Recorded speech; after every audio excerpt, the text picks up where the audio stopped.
Students, आज हम solid state में ही चैप्टर जो हमने पिछले टॉपिक्स किए थे उससे आगे हम आज करेंगे। आज हम पैकिंग फ्रैक्शन के बारे में पढ़ेंगे। सॉलिड स्टेट में packing fraction, packing percentage.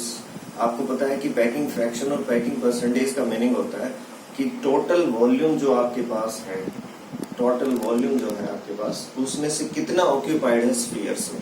Spheres ने कितना ऑक्यूपाई किया, स्फीयर का मतलब एटम्स ने कितना ऑक्यूपाई किया है टोटल वॉल्यूम का, उसको हम बोलते हैं पैकिंग फ्रैक्शन। अगर इसी को परसेंटेज में निकाल दें तो इट बिकम्स पैकिंग परसेंटेज। तो पैकिंग फ्रैक्शन और पैकिंग परसेंटेज के लिए कुछ डेरिवेशंस होती हैं, उन डेरिवेशंस को हम करेंगे। ध्यान से आप देखेंगे तो बहुत आसानी से आपको समझ में आ जाएंगे।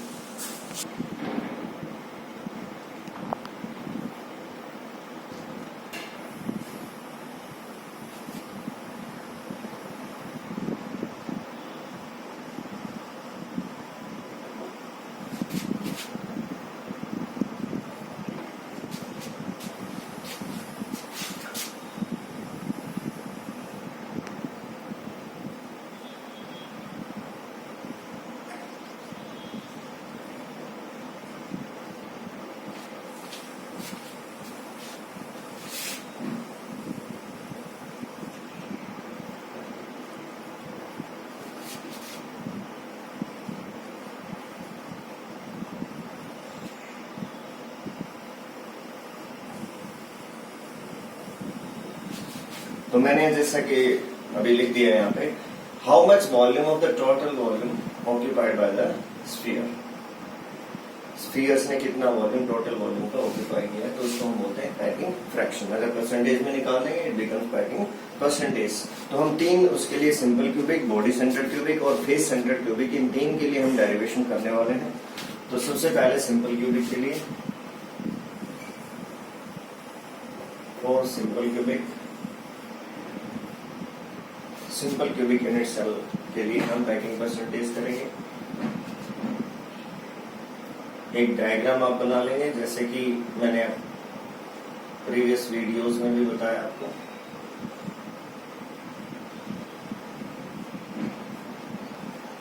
ये सिंपल क्यूबिक यूनिट सेल का आप डायग्राम बनाएंगे। आपके पास सिंपल क्यूबिक में आपको बताया पार्टिकल्स, स्फीयर्स सिर्फ कहां पे प्रेजेंट होते हैं, when particles and spheres are present only at the corners. तो ये आपके पास सिंपल क्यूबिक यूनिट सेल होगी। ये हमने इसकी एज लेंथ ले ली, a is the edge length, let a is the edge length.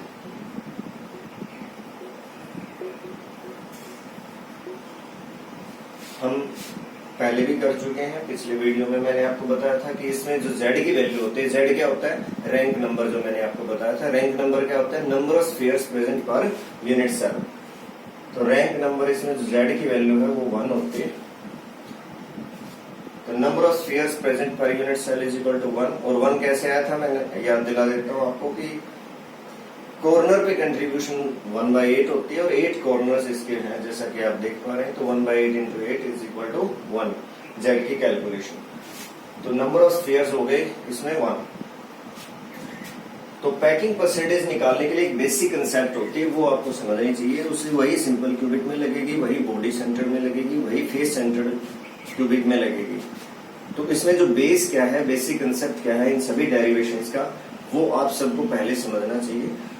Basic concept इसमें ये है कि पैकिंग परसेंटेज निकालने के लिए हमें करना है volume of the sphere divided by volume of the cube multiplied by 100।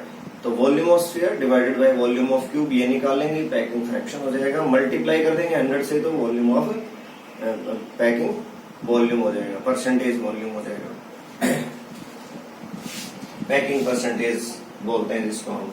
तो आपको ये बेसिक जो कंसेप्ट है वो याद रखना चाहिए कि इसमें बेसिक कंसेप्ट क्या है, वॉल्यूम ऑफ स्फीयर आपको निकालना है, वॉल्यूम ऑफ क्यूब निकालना है, volume of sphere divided by volume of cube into 100। ये आपको करना है, whether you are doing it for the simple cubic, for body centred cubic और फेस सेंटर्ड क्यूबिक। तो ये देखिए आपके पास यहाँ पे स्फीयर 1 हो गया। So volume of sphere is equal to, sphere के वॉल्यूम का फॉर्मूला आपको पता है, 4/3 पाई r क्यूब होता है। आर यहाँ पे आप मान सकते हो, R is the radius of sphere.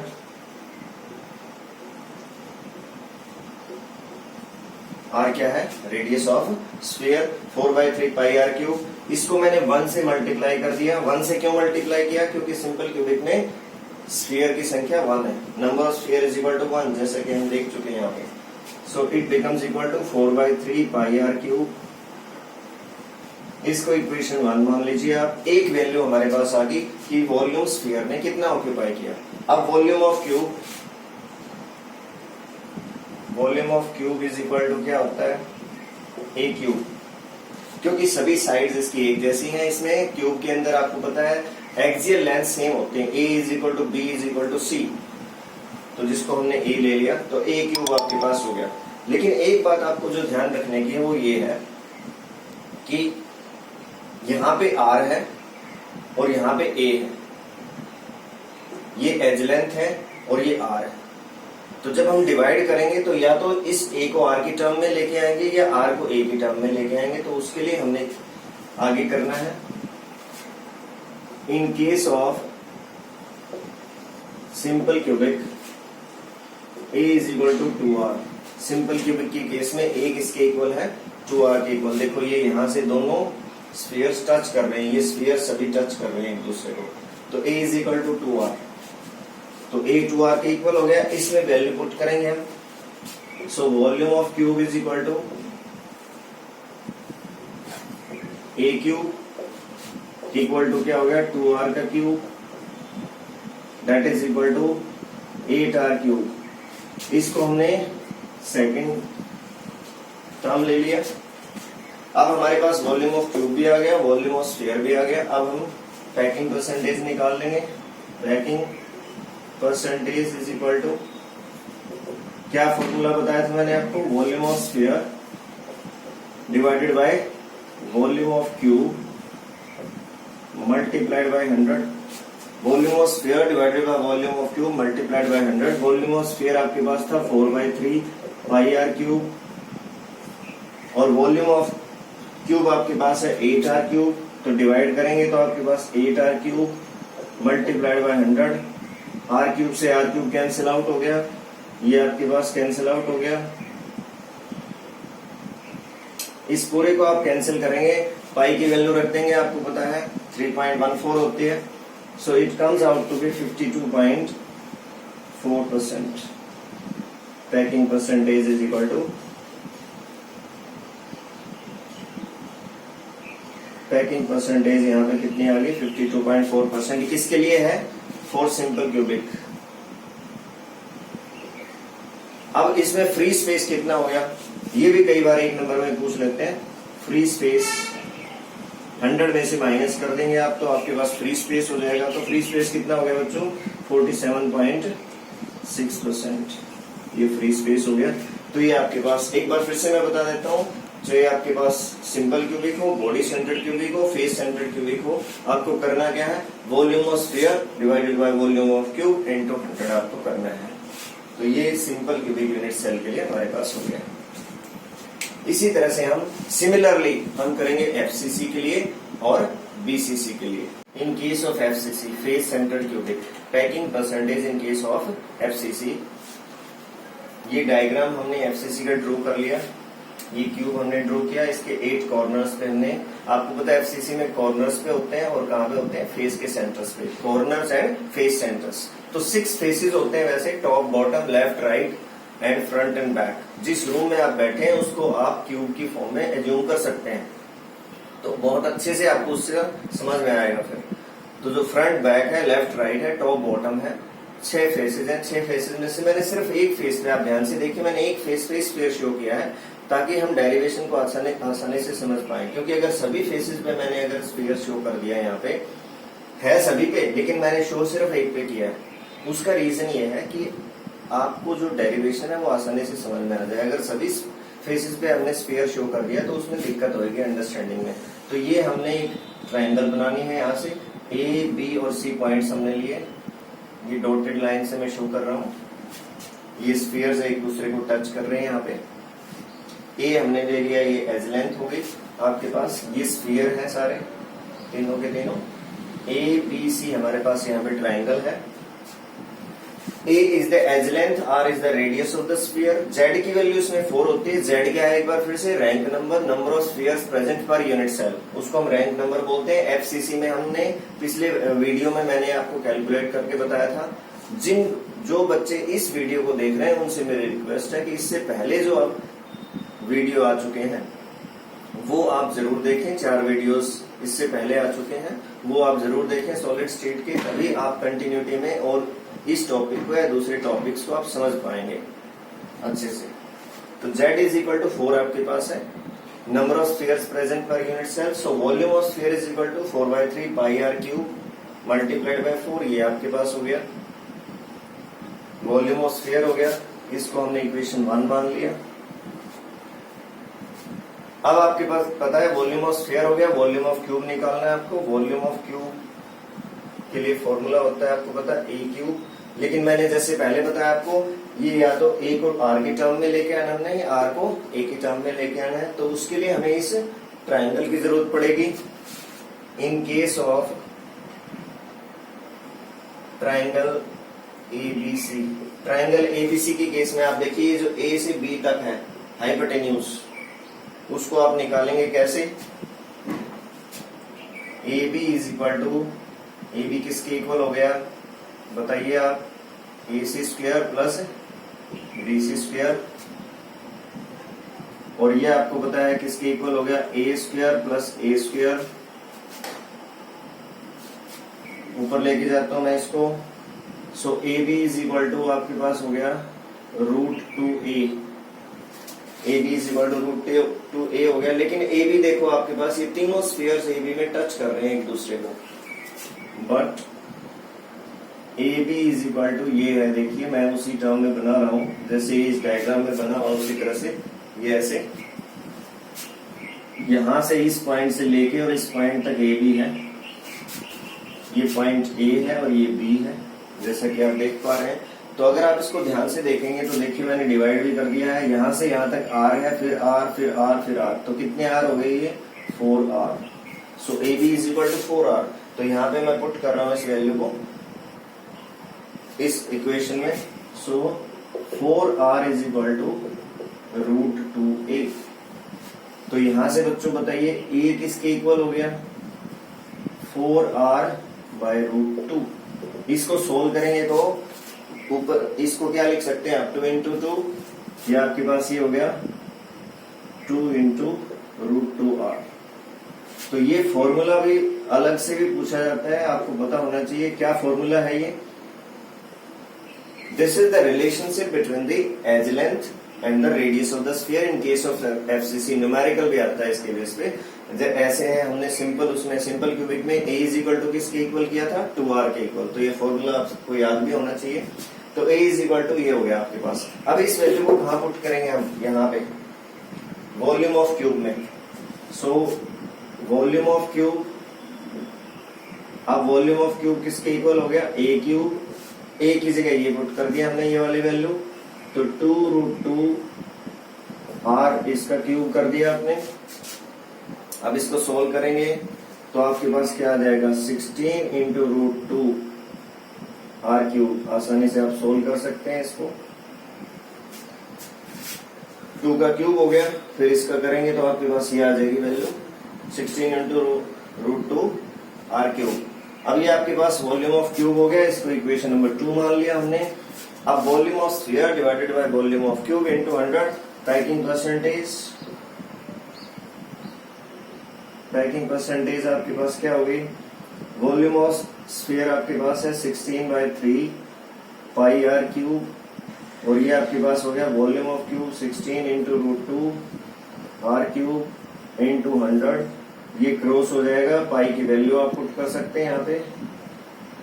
तो ये आपके पास 3.14 पाई की वैल्यू मैंने पुट कर दी, डिवाइडेड बाय 3 × 100, और ये डिवाइडेड बाय √2, और ये वैल्यू आती है equal to 74%। So packing percentage is equal to 74%। तो ये 74% हो गया। और फ्री स्पेस कितना हो गया बच्चों इसमें? Free space is equal to 26%। तो ये दोनों आपको याद होने चाहिए। किसके लिए आ गया ये? एफसीसी के लिए। तो एक बार फिर से मैं जल्दी से रिपीट कर देता हूँ। ये डायग्राम आपने बनाया, एक फेस पे आपने शो कर लिया एफसीसी के केस में। ए एज लेंथ हो गया, आर रेडियस हो गया, जेड की वैल्यू इसमें 4 होती है। वॉल्यूम ऑफ स्फीयर ये आ गया आपके पास, वॉल्यूम ऑफ क्यूब ये होता है। ए और आर का रिलेशन निकालने के लिए हमने इस ट्राइंगल को लिया। ट्राइंगल एबीसी में ए बी इक्वल टू हो गया √2a। अब आपको पता है ये तीनों स्फीयर टच कर रहे हैं, तो जो कि 4r के इक्वल है। 4r इज इक्वल टू ये हो गया, तो a इज इक्वल टू आ गया 2√2r। ये अलग से भी फॉर्मूला आपको याद होना चाहिए। फिर आपके पास वॉल्यूम ऑफ क्यूब आ गया, वॉल्यूम ऑफ स्फीयर आ गया। दोनों volume of sphere divided by volume of cube into 100। Solve हमने कर लिया, 74% वॉल्यूम ऑक्यूपाइड आ गया। तो ये आपके पास क्या है? In case of packing percentage in case of FCC ये डेरिवेशन पूछ लिए जाते हैं। So now we are continuing with BCC. In case of BCC, BCC means body centred cubic, body centred cubic unit cell. ये हमने body centred cubic unit cell draw कर ली। BCC हमने ड्रॉ की, जैसे मैंने आपको पहले बताया था उसी तरह से आप ड्रॉ कर सकते हैं। ये बॉडी के सेंटर पे हो गया, ये कॉर्नर्स पे हो गए। ये ट्राइंगल हम ड्रॉ कर रहे हैं डॉटेड लाइन से, ए बी सी। ये आपके पास एक डॉटेड लाइन ये हम ड्रॉ कर रहे हैं, तो दो ट्राइंगल इसमें हो जाएंगे, a b d and a b c. A हमारे पास क्या है यहाँ पे? Edge length, r is the radius of the sphere. Similarly जैसे पहले उसमें एफसीसी में और सिंपल क्यूबिक में किया, जेड की वैल्यू इसमें 2 है। बीसीसी में आपको पता है जेड की वैल्यू 2 होती है। जेड क्या है? रैंक नंबर है। रैंक नंबर क्या है? Number of spheres present per unit cell. आपको याद रखना चाहिए ये। Volume of sphere is equal to क्या हो गया? 4/3 pi are cube multiplied by 2। ये वैल्यू आ गया आपके पास, इक्वेशन 1 मान लिया। वॉल्यूम ऑफ क्यूब क्या हो जाएगा? ए क्यूब। ए क्यूब आपके पास इन ट्राइंगल एबीसी। ये जो ट्राइंगल है आपके पास एबीसी, एबीसी में क्या हो जाएगा आपके पास? AC square plus BC square under the root AB equal to हो गया ये, that is equal to √2a। पहले भी हम ड्राइव कर चुके हैं इसको। क्यों हमने ड्राइव किया इसको? AB की वैल्यू क्यों निकाली? क्योंकि हम AD की वैल्यू निकालना चाह रहे हैं इस बड़े वाले ट्राइंगल में। तो इन ट्राइंगल ABD जो ट्राइंगल आपके पास, AD इज इक्वल टू क्या हो गया आपके पास? AB square plus BD square. AB square ये है, BD स्क्वायर ये है आपके पास, तो √3a आ गया आपके पास। अब AD किसके इक्वल है? देखो ये है AD, A से लेके D तक यहाँ। अब ये तीनों स्फीयर एक दूसरे को टच कर रहे हैं, और मैंने यहाँ पे शो कर दिया है इनको ऐसे, ये A और ये D, तो ये 4r के इक्वल है। तो 4r is equal to √3a। 4r is equal to √3a। तो A और R का रिलेशन आ गया। ये किसके केस में? BCC के केस में। A और R का रिलेशन है किसमें? BCC के केस में। याद रखना है आपको अलग से भी। So A is equal to 4r by √3। Numerical आता है इसके ऊपर। सो वॉल्यूम ऑफ क्यूब अब क्या हो जाएगा? ये आपके पास A की जगह हमने वैल्यू पुट कर दी ये वाली इस इक्वेशन में, तो ये आपके पास आ गया। इसको सोल्व कर लिया, ये आ गया आपके पास। Now the packing percentage is volume of sphere divided by volume of cube into 100। So volume of sphere देखो हमने ये रख दिया, आप देखिए वॉल्यूम ऑफ क्यूब हमने ये रखा 64r cube divided by √3 into √3। ये वैल्यू √3 इंटू √3 ऊपर चला जाएगा, ये आपके पास आ गया। क्रॉस कर दिया हमने, पाई की वैल्यू रख दी। सब चीजों को आप क्रॉस करेंगे तो आपके पास क्या आ जाएगा? सोल्व करेंगे इसको, 68%। So packing percentage comes out to be 68% and free space comes out to be 32%। तो फ्री स्पेस जैसा कि आपने देखा 32% आया और पैकिंग परसेंटेज आई 68%। तो तीनों केसेस में आपने देखा सिंपल क्यूबिक में पैकिंग परसेंटेज थी 52.4%, बीसीसी में है 68% और एफसीसी में थी 74%। तो तीनों डेरिवेशन में से आप एनसीईआरटी के एक्सरसाइज में भी इनके बेस पे क्वेश्चन है और बहुत बार बोर्ड के एग्जाम में ये क्वेश्चन आते हैं। We carry out the calculation of the density of the solid or the unit cell।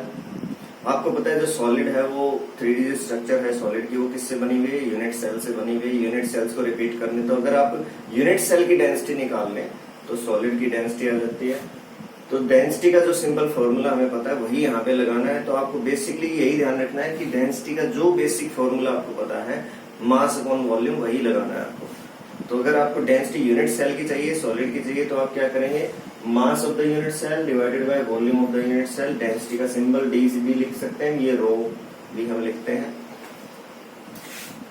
ए हमने मान लिया, a picometre is the edge length, m is the small m हमने लिया है, ये एम ले लिए या डब्ल्यू ले लिया।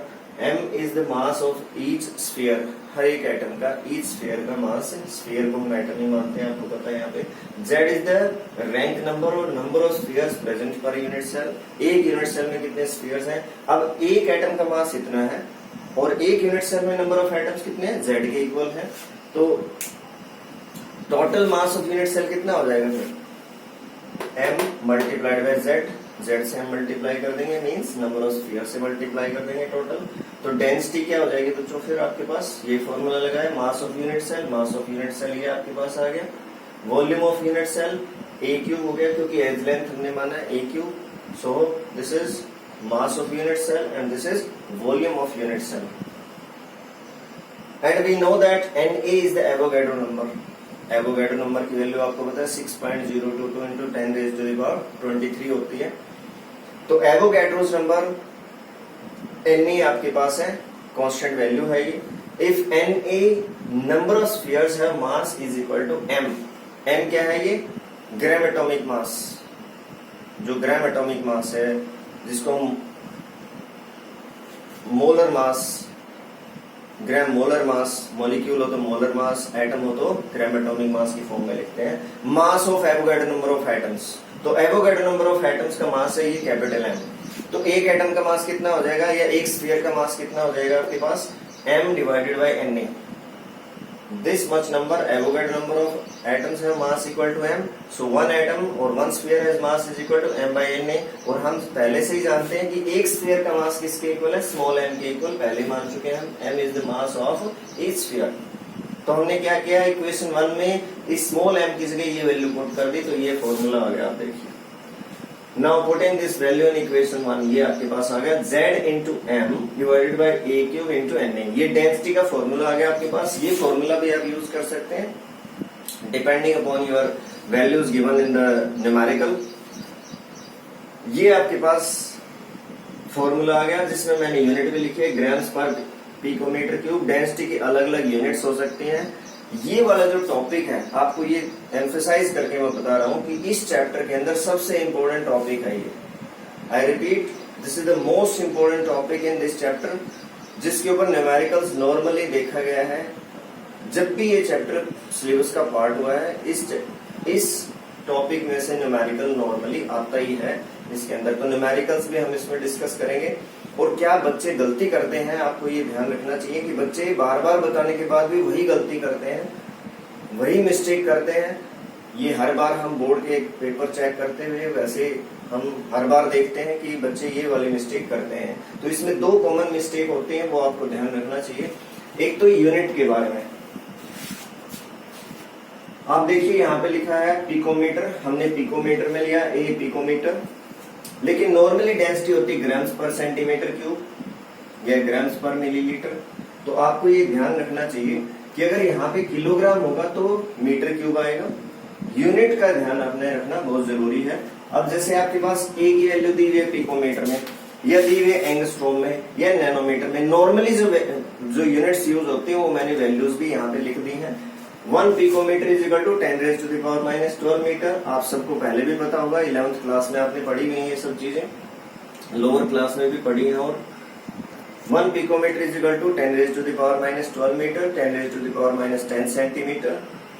Angstrom, 1 angstrom is equal to 10⁻10 metre या 10⁻8 centimetre. 1 nanometre is equal to 10⁻9 metre और 10⁻7 सेंटीमीटर। इसमें ज्यादातर पिकोमीटर का एंगस्ट्रोम का यूज होता है। अब मान लीजिए आपके पास एज लेंथ दी हुई है पिकोमीटर में और आंसर आपसे पूछा हुआ है किसमें, ग्राम्स पर सेंटीमीटर क्यूब में। तो आपको पिकोमीटर को किसमें चेंज करना है, फिर सेंटीमीटर में। लेकिन मान लीजिए एज लेंथ आपको दी हुई है पहले से ही सेंटीमीटर में। आपको ध्यान देने की बात यह है कि एज लेंथ पहले से ही सेंटीमीटर में दी हुई है, तो अब आपको चेंज करने की जरूरत नहीं है। या आपको एंगस्ट्रोम में दी हुई है एज लेंथ और आपको फिर सेंटीमीटर में, ग्राम्स पर सेंटीमीटर क्यूब में डेंसिटी निकालनी है, तो उस टाइम पे फिर एंगस्ट्रॉम वाली वैल्यूज को यूज करेंगे आप कन्वर्जन के लिए। तो आपको एज इट इज ग्राम करके नहीं चलना कि बुक के अंदर किसी हेल्प बुक में ये वाला इस तरह से सोल्व कर रखा है तो आपको यही वैल्यू पुट करनी है हर बार। आपको देखना है यूनिट को ध्यान से। तो यूनिट में इसमें मेन गलती करते हैं बच्चे, एक मिस्टेक और इसमें होती है। वैसे वो आपके मेन सिलेबस का पार्ट नहीं है, मैंने पहले बताया था आपको कि जेड की वैल्यू, इसमें जेड की वैल्यू पे बच्चे गलती करते हैं। जेड सिंपल क्यूबिक में आपको पता है 1 होता है, बॉडी सेंटर्ड क्यूबिक में 2 होता है और एफसीसी में 4 होता है। तो जेड की वैल्यू का जरूर ध्यान रखें। और बीसीसी में मैंने स्पेसिफिकली आपको एम्फसाइज करके बताया था कि अगर आपके पास आयनिक बीसीसी है तो उसके केस में जेड की वैल्यू 1 होती है। जैसे सीजियम क्लोराइड हमने किया था, तो सीजियम क्लोराइड जैसा आयनिक बीसीसी अगर आपके पास कोई है तो उसमें जेड की वैल्यू 1 आएगी। अदरवाइज नॉर्मली जेड की वैल्यू क्या होती है, 2 होती है। और इसमें कई टाइप के न्यूमेरिकल्स आपसे पूछ सकते हैं। से फॉर एग्जांपल यहाँ पे अगर आप देखें, इसमें डेंसिटी कैलकुलेशन का न्यूमेरिकल आता है, इसमें जेड की वैल्यू कैलकुलेट करवा सकते हैं। जेड की वैल्यू कैलकुलेशन का मतलब क्या है, आपसे ये भी पूछ सकते हैं कि टाइप ऑफ यूनिट सेल क्या है, मतलब सिंपल क्यूबिक है, बॉडी सेंटर्ड क्यूबिक है, फेस सेंटर्ड क्यूबिक है। तो कैसे पता लगेगी, जेड निकालेंगे आप, जेड से फिर ये निकाल पता लग जाएगा आपको सिंपल क्यूबिक है, बॉडी सेंटर्ड है, फेस सेंटर्ड है। एटॉमिक मास भी कैलकुलेट हो सकता है, ग्राम एटॉमिक मास की कैलकुलेशन आ सकती है, एज लेंथ आ सकती है, इसमें एवोगैड्रो नंबर की कैलकुलेशन भी 1-2 बार आई हुई है। इसमें भी बच्चे कई बार गलती करते हैं कि जैसे एवोगैड्रो नंबर की कैलकुलेशन आ गई, अब नॉर्मली बच्चों को एवोगैड्रो नंबर तो याद होता है, लेकिन जो आपको एवोगैड्रो नंबर कैलकुलेशन अगर पूछी हुई है तो आप कैलकुलेट करके ही बताएंगे, अदरवाइज आपके मार्क्स कट हो जाएंगे। क्योंकि जो एवोगैड्रो नंबर वो कैलकुलेट करवाते हैं उसमें थोड़ा सा डिफरेंस होता है, नॉर्मली जो हमारे पास एवोगैड्रो नंबर की वैल्यू है उससे थोड़ा सा डिफरेंस होता है आंसर में। तो वो आप बिना कैलकुलेट करें, जो आपको आंसर आपको याद है वो एज इट इज आप लिख देते हैं। तो ऐसी गलती आप बिल्कुल भी ना करें। तो एवोगैड्रो नंबर की कैलकुलेशन आ सकती है। और देखो क्या आ सकता है इसमें, आपको पता है ए और आर के रिलेशन किए हमने, सिंपल क्यूबिक के लिए, बॉडी सेंटर्ड क्यूबिक के लिए, फेस सेंटर्ड क्यूबिक के लिए। तो ए और आर, अगर ए आपके पास आ गया एज लेंथ तो आर भी आ सकता है, रेडियस ऑफ स्फीयर भी आपसे पूछ सकते हैं ए और आर का रिलेशन का यूज करके। तो इसमें 6-7 टाइप के न्यूमेरिकल्स आ सकते हैं, आते हैं normally. So it is very important. अब इसमें हम न्यूमेरिकल्स को डिस्कस करेंगे। मैं न्यूमेरिकल्स हम 1-2 न्यूमेरिकल्स सॉल्व करेंगे डेंसिटी वाले फॉर्मूले पे। उससे पहले ये रिलेशन मैं आपको याद दिला देता हूँ एक बार फिर से। Relation between A, R and D. D वैसे आपकी एनसीईआरटी सिलेबस में नहीं है। डी होता है यहाँ पे नियरेस्ट नेबर डिस्टेंस, ए एज लेंथ है, आर रेडियस है और डी क्या है, नियरेस्ट नेबर डिस्टेंस है। लेकिन डी भी आप याद रख लें तो अच्छा है। डी होता है 2 इंटू आर, 2 इंटू रेडियस। तो सिंपल क्यूबिक में आपको पता है ए इज इक्वल टू 2r है, तो that is equal to D. FCC में आपको पता है ए इज इक्वल टू 2√2r होता है, तो डी किसके इक्वल आ गया, D is equal to a/√2। और बीसीसी में ए इज इक्वल टू होता है 4r/√3, तो डी किसके इक्वल आ गया, √3/2। तो ये फॉर्मूले आपको जरूर याद होने चाहिए। एटलीस्ट कौन से, ए और आर का जो रिलेशन है वो, a is equal to 2r, a is equal to 2√2r, a is equal to 4r/√3।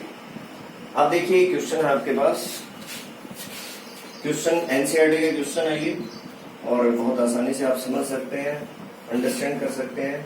Numericals की प्रैक्टिस जरूर करें। Niobium crystallise in BCC structure. Niobium element है जो कि क्रिस्टलाइज कर रहा है किसमें, बीसीसी स्ट्रक्चर में। If the density is this 8.5 grams per centimetre cube, calculate atomic radius of the niobium given that atomic mass of niobium is this. तो आपको एटॉमिक रेडियस निकालनी है, डेंसिटी गिवन है। तो किसी भी न्यूमेरिकल को सोल्व करने के लिए आपको किस चीज का ध्यान रखना होता है, सबसे पहले आप न्यूमेरिकल को ध्यान से पढ़िए। First of all you have to read the numerical carefully. Question जो आपको दिया हुआ है उसको केयरफुली पढ़िए, आप न्यूमेरिकल हो या कुछ और हो, न्यूमेरिकल को आप ध्यान से पढ़िए। उसके बाद आपको क्या करना है, इसमें जो गिवन वैल्यूज है उनको नोट करिए, आप लिखिए, और फिर आपके माइंड में आएगा कि ये कंसेप्ट इसमें लग रही है, ये वाला फॉर्मूला इसमें लग रहा है। तो जो फॉर्मूला आपको लगता है कि लगा हुआ है इसमें या यूज होने वाला है, वो फॉर्मूला आप लिखिए और फिर वैल्यूज पुट करके आप आगे बढ़ सकते हैं उसमें। तो इसका सॉल्यूशन हम कर रहे हैं। देखिए मैं बता रहा हूं कि किस तरह से आप इसको सोल्व करेंगे। कैलकुलेशन वगैरह आप खुद भी करके देख सकते हैं। तो पहले गिवन वैल्यूज क्या है आपके पास, गिवन है हमारे पास, गिवन डेंसिटी गिवन है आपके पास 8.55 ग्राम्स पर सेंटीमीटर क्यूब। ध्यान से देखिए आप, यूनिट इसकी, यूनिट का जरूर आप ध्यान रखेंगे। एटॉमिक मास दिया हुआ है नियोबियम का, मैंने लिख दिया नियोबियम नीचे 93 ग्राम्स पर मोल, ये एटॉमिक मास दिया हुआ है इसका। आपको क्या निकालना है अब, कैलकुलेट क्या करना है, रेडियस कैलकुलेट करनी है। You have to calculate the radius, radius क्या क्वेश्चन मार्क लगा दिया मैंने यहाँ। और बीसीसी स्ट्रक्चर दी हुई है, क्या दी हुई है, बीसीसी। बीसीसी का मतलब जेड की वैल्यू हमें दे दी इसमें 2, तो ये 2 दिया नहीं है, लेकिन इनडायरेक्टली आपको पता लग गया बीसीसी स्ट्रक्चर है तो जेड की वैल्यू आपके पास 2 होगी। अब देखो इस सारी इन्फॉर्मेशन के बेस पे हमें ये आइडिया लग रहा है कि इसमें डेंसिटी वाला फॉर्मूला लगेगा, तो डेंसिटी वाला फॉर्मूला लिखेंगे हम। अब जैसे ही आप ये फॉर्मूला लिखते हो तो आपका हाफ मार्क इसमें हो जाता है, क्योंकि स्टेप वाइज मार्किंग होती है। तो जब भी आप कोई न्यूमेरिकल करें, क्वेश्चन करें, फॉर्मूला जरूर लिखें पहले। आपको चाहे सारा न्यूमेरिकल आता है, सब कुछ आता है, वैल्यूज आप डायरेक्ट पुट ना करें, पहले फॉर्मूला लिखें, क्योंकि फॉर्मूले का नंबर होता है उससे। तो Z density is equal to आपके पास क्या है, Z into M over N A into A cube. मैंने फॉर्मूला लिख दिया। ये फॉर्मूला जैसे मैंने लिखा, यहाँ पे आधा नंबर मेरे को मिलेगा।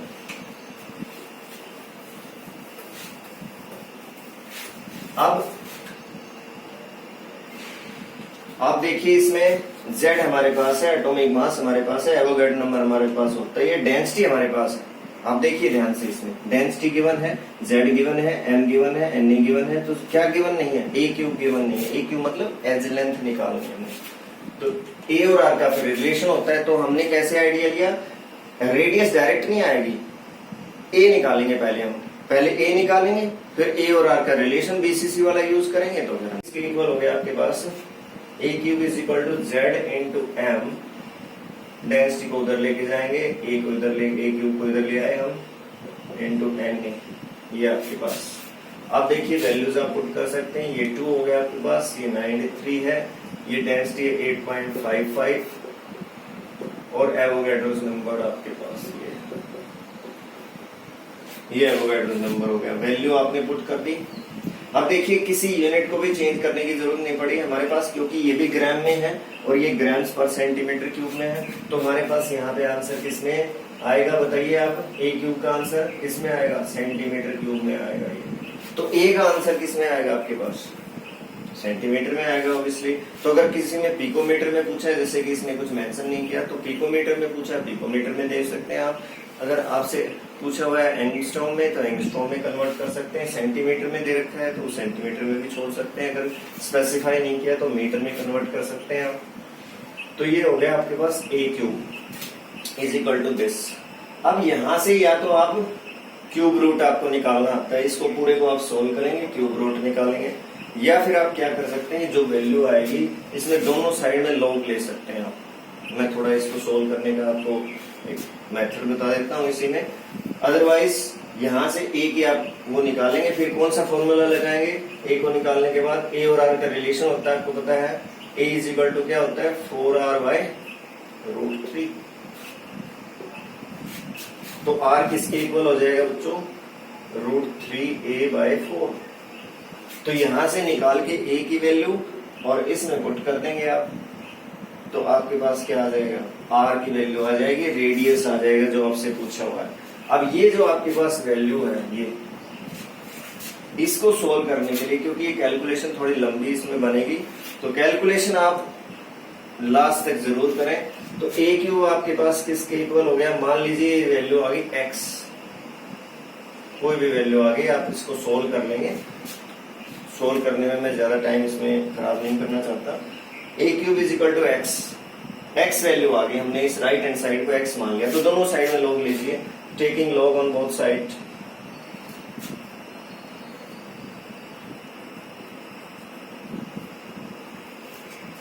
या फिर सीधा क्यूब रूट आपको आता है तो ठीक है, log A cube is equal to log X। अब जो भी आपके पास वैल्यू है ये X की, आप उसका लॉग ले सकते हैं यहाँ पे, लॉग की वैल्यू, और लॉग A क्यूब है तो आपको पता है एक फॉर्मूला होता है लॉग में, log A raise to the power n is equal to क्या हो गया, n इंटू लॉग A, ये आपके पास आ जाता है। तो यहाँ पे क्या करेंगे आप, 3 इंटू log a। तो यहां से वैल्यू देख लेंगे आप उसकी, तो ये राइट हैंड साइड की वैल्यू आ जाएगी। log x आपके पास कोई भी वैल्यू है, जैसे 2.4 है, 32.3 है, ये कुछ भी वैल्यू आपके पास है, राइट हैंड साइड की आपके पास वैल्यू आ गई, इधर से आपके पास इसकी आ गई, तो आपके पास ये वैल्यू आ जाएगी, ये log a आएगा आपके पास। तो a निकालने के लिए क्या करेंगे, फिर आप ये जो भी वैल्यू आपके पास आएगी इसको उधर लेके जाएंगे नीचे। तो a की वैल्यू कैसे आएगी, मान लीजिए वैल्यू आ गई आपके पास, यहाँ पे log की वैल्यू आ गई 1.24 into 10 raised to the power -2 से फॉर एग्जाम्पल। तो हम क्या करेंगे, anti log of this value 1.24 into 10 raised to the power -2। तो इसके लिए आपको खास बात क्या है, लॉग और एंटी लॉग आना चाहिए आपको। तो किसी क्लास में मैं लॉग और एंटी लॉग भी आपको सिखाने की कोशिश करूंगा, बताऊंगा कि लॉग और एंटी लॉग कैसे देखते हैं, कैसे निकालते हैं, एक दो एग्जांपल से मैं आपको बताऊंगा। तो यहाँ से एंटी लॉग लेके आप a की वैल्यू आसानी से निकाल सकते हैं, और a की वैल्यू जैसे ही आपके पास आएगी तो r की वैल्यू आप इसमें निकाल सकते हैं इस फॉर्मूले को यूज करके। तो दो मेन फॉर्मूले हमारे यूज हुए, एक ये वाला और एक ये वाला, बाकी सारी इसमें कैलकुलेशन है। इसमें हम और डिस्कस करते हैं ताकि आपको और आसानी हो जाए। न्यूमेरिकल्स की जितनी ज्यादा आप प्रैक्टिस करेंगे, लेकिन न्यूमेरिकल्स की प्रैक्टिस तब आपको करनी है जब आप थ्योरी को ढंग से पढ़ लें, आसानी से पढ़ लें। और मैं कोशिश कर रहा हूँ बोर्ड पे इस तरह से लिखने की कि आप स्क्रीनशॉट भी ले पाएं और अपनी कॉपी में लिख पाएं। तो अपनी कॉपी में आप नोट्स अलग से जरूर बना लें, क्योंकि नोट्स आपके नॉर्मली वैसे काम शायद ना आए, लेकिन जब आप एग्जामिनेशन में के लिए जाते हैं, तैयारी के लिए जाते हैं, रिवीजन के लिए जाते हैं, आपको पढ़ना होता है, तो आप पूरी बुक में से नहीं पढ़ सकते। फिर आपको कंसाइज मटेरियल चाहिए, आप बोर्ड का एग्जाम देने वाले हैं, तो उसके हिसाब से आपको सीरियस होकर काम करना चाहिए। और मैंने टू द पॉइंट और कंसाइज चीजें लिख रखी हैं, और कोशिश मेरी ये रहेगी कि डिस्क्रिप्शन में आगे, मैं इतना ज्यादा टेक्नो सेवी नहीं हूँ, तो मेरी कोशिश रहेगी कि डिस्क्रिप्शन में आगे अगर आपको कोई लिंक भी अवेलेबल मैं करवा पाता हूँ नोट्स के रिगार्डिंग, तो वो भी मैं आपको करवा पाऊँ। इसमें बस लिमिटेशन ये है कि मैं ज्यादा टेक्नो सेवी नहीं हूँ, ये मेरा एक नया एक्सपीरियंस है यूट्यूब के साथ। What is the length of the side, एक दिया हुआ है न्यूमेरिकल, देखिए आप, एनसीईआरटी का न्यूमेरिकल है, aluminium crystallise in CCP structure, its radius is 125 picometre. A दिया हुआ है इसमें, what is the length of the side of unit cell, और बी दिया हुआ how many unit cells are there in 1 centimetre cube of aluminium. अब question आपने समझ लिया, अंडरस्टैंड कर लिया, तो इसमें गिवन वैल्यू लिखेंगे हम पहले। गिवन क्या है आप देखिए ध्यान से, रेडियस दी हुई है r 125 पिकोमीटर, ध्यान से देखिए पिकोमीटर है इसमें। तो आपकी माइन्यूटली आपको देखना है, ध्यान आपका रहना चाहिए जिस पॉइंट पे। तो पहला आपका क्या पूछा हुआ है इसमें, सीसीपी स्ट्रक्चर दी हुई है, सीसीपी एफसीसी एक ही बात है, तो सीसीपी और एफसीसी दोनों, उनके लिए सेम वैल्यू होती है, Z इज इक्वल टू 4 होता है, आपको पता है। एफसीसी और सीसीपी के लिए Z की वैल्यू क्या होती है, 4। For FCC and CCP Z is equal to 4, Z की वैल्यू 4 है। Z की हमें यहाँ जरूरत नहीं है, रिलेशनशिप चाहिए हमें किसके बीच में, A और R के बीच में, क्योंकि हमारे पास R दिया हुआ, A निकालना। देखो पहले what is the length of the side of unit cell, तो हमें A और R का रिलेशन चाहिए। A इज इक्वल टू, आपको पता है इसमें होता है 2√2R।